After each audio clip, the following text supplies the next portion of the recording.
부동산 시장에 지금 폭탄이 설치되고 있다는 사실 알고 계십니까? 이게 터지면 폭락이고요. 혹시나 불발되면 폭등입니다. 중간이 없는 아주 위험한 도박이죠. 정부가 왜 이런 극단적인 카드를 만지작거리는 걸까요? 이건 어쩌면 내부의 거대한 부채 문제와 외부의 성장 동력 약화라는 양쪽의 압박 속에서 정부가 꺼내들 수 있는 사실상 마지막 카드라는 절박함의 표현이죠. 오늘 이야기 부동산 잡으려다 우리 자산 전체가 흔들릴 수도 있는 이 위험한 정책의 함정에 대한 이야기입니다. 지금까지 정부는 주로 대출 규제로 시장을 잡으려 했습니다. 1차, 2차 계속해서 돈줄을 죄면서 사람들의 구매력을 떨어뜨리려고 했죠. 그런데 문제는 구매 의지를 꺾는 데는 사실상 실패했다는 겁니다. 언젠간 오른다는 그 믿음 말이죠. 여기서 대출을 더 조이면 어떻게 될까요? 이제는 정말 집이 필요한 서민들의 내 집 마련 사다리까지 걷어차는 꼴이 됩니다. 이건 반발이 무섭죠. 이러지도 저러지도 못하는 딜레마에 빠진 겁니다. 그래서 정부가 결국 눈을 돌린 곳이 바로 세금입니다. 특히 보유세는 올리고 거래세는 낮추겠다는 카드를 꺼내 들고 있습니다. 이게 왜 우리에게 중요할까요? 이건 단순한 세금 인상이 아닙니다. 시장을 안정시키겠다는 명분으로 어쩌면 시장 자체를 파괴할 수도 있는 아주 위험한 도박을 시작하려는 신호탄이기 때문입니다. 자, 정부의 의도는 이렇습니다. 거래세, 그러니까 집을 팔 때 내는 양도세나 살 때 내는 취득세를 낮춰주면 집 여러 채 가진 분들이 아이고 지금이 기회다 하고 매물을 내놓겠죠. 시장에 공급이 늘어나는 효과입니다. 이건 좋은 방향일 수 있어요. 그런데 문제는 이겁니다. 동시에 보유세, 즉 재산세나 종합부동산세를 왕창 올리겠다는 겁니다. 보유세는 매년 내는 돈이죠. 집을 가지고만 있어도 숨이 턱턱 막히게 만들어서 아이고 도저히 못 버티겠다 하고 매물을 내놓게 압박하는 겁니다. 이론상 완벽해 보이지 않습니까? 파는 사람은 세금이 줄어서 좋다고 팔고 버티는 사람은 세금이 무서워서 팔고 양쪽에서 공급이 쏟아져 나오니 시장이 드디어 안정될 것이다. 바로 여기에 아주 치명적인 함정이 숨어 있습니다. 그것은 바로 적정 수준이라는 유령입니다. 거래세는 집 팔 때 혹은 살 때 딱 한 번 내면 끝입니다. 그런데 보유세는요? 매년 내야 하는 연속성을 가진 세금입니다. 자, 여러분이 정책을 만드는 사람이라고 생각해보세요. 이 보유세를 도대체 얼마나 올려야 시장이 안정될까요? 작년보다 50% 아니면 100%, 200%? 이 적정 수준이라는 건 사실 아무도 모릅니다. 왜? 단 한 번도 경험해본 적이 없는 영역이거든요. 개인이라면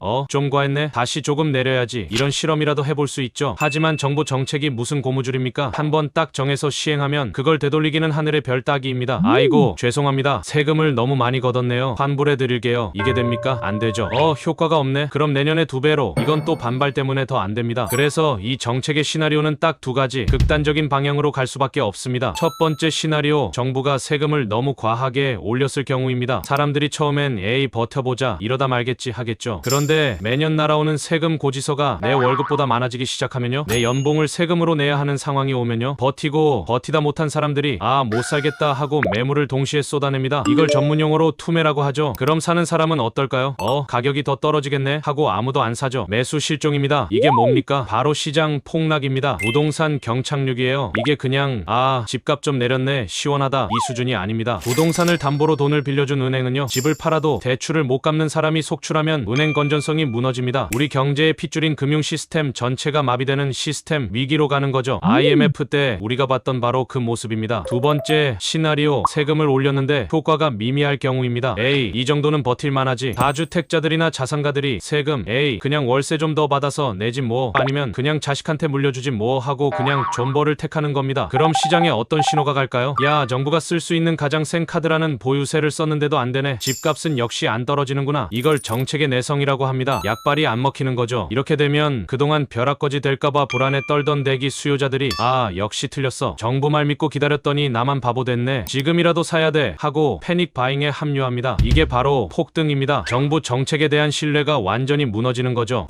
어떤 분들은 이런 얘기도 하세요. 세금 올리면 뭐해? 그거 다 세입자한테 월세로 떠넘기겠지. 이거야말로 정말 집주인들을 너무 순진하게 보시는 겁니다. 지금 집주인들이 무슨 자선사업가라서 착해서 월세를 안 올리고 있는 걸까요? 아니죠. 시장에서 받아낼 수 있는 최대치를 이미 빡빡하게 받고 있는 겁니다. 법이 무서워서가 아니라 더 올리면 세입자가 안 들어오니까 못 올리는 거죠. 여기서 보유세가 올랐다고 월세를 50만 원 더 올린다. 그럼 세입자가 아이고 집주인님 힘드셨군요. 제가 그 짐을 덜어드려야죠. 감사합니다 하고 그 돈 내줄까요? 아니면 사장님 저 옆 동네 싼 데로 이사갑니다 할까요? 너무 뻔한 거 아닙니까? 만약 세금 전가가 그렇게 쉬웠다면 지금쯤 월세는 이미 하늘을 뚫고 있어야죠. 세금 전가는 시장 논리상 한계가 분명합니다. 결국 우리가 오늘 기억해야 할 건 이것 하나입니다. 정부가 만지작거리는 보유세 강화 카드는 시장 안정화라는 이름으로 포장된 러시안 룰렛입니다. 정부는 지금 안으로 쌓인 엄청난 빚 문제 때문에 금리를 마음대로 올리지도 못합니다. 밖으로는 주력 산업의 경쟁력이 예전 같지 않아서 돈 벌기도 어렵죠. 이런 상황에서 쓸 수 있는 유일한 칼처럼 보이는 게 바로 이 보유세인 겁니다. 하지만 이 칼은 너무 무뎌서 효과가 없거나 아니면 너무 날카로워서 시장 자체를 죽여버릴 수 있는 양날의 검입니다. 이게 진짜 뜻하는 바가 뭘까요? 우리의 핵심 자산인 부동산이 정부의 이런 위험천만한 정책 실험의 인질로 잡혀 있다는 겁니다. 내부의 빚 문제와 외부의 경쟁력 하락 속에서 정부 정책 하나에 내 전 재산이 폭락할 수도, 폭등의 기회를 영영 놓칠 수도 있는 이 극도로 불안정한 시스템. 이럴 때일수록 우리는 이 시스템 밖에 있는 자산에 대해 진지하게 고민해야 합니다. 정부가 마음대로 찍어낼 수도, 정책 하나로 세금을 매겨 마음대로 가치를 떨어뜨릴 수도 없는 그 자체로 수천 년간 가치를 증명해 온 것 말입니다. 정부는 안정을 말하지만 우리의 자산은 사실상 그들의 위험한 정책 실험의 인질로 잡힌 셈입니다. 이 아슬아슬한 폭탄 돌리기 판에서 폭락과 폭등이라는 극단적인 선택지만이 남았을 때 여러분은 과연 무엇을 믿고 무엇을 준비해야 할까요?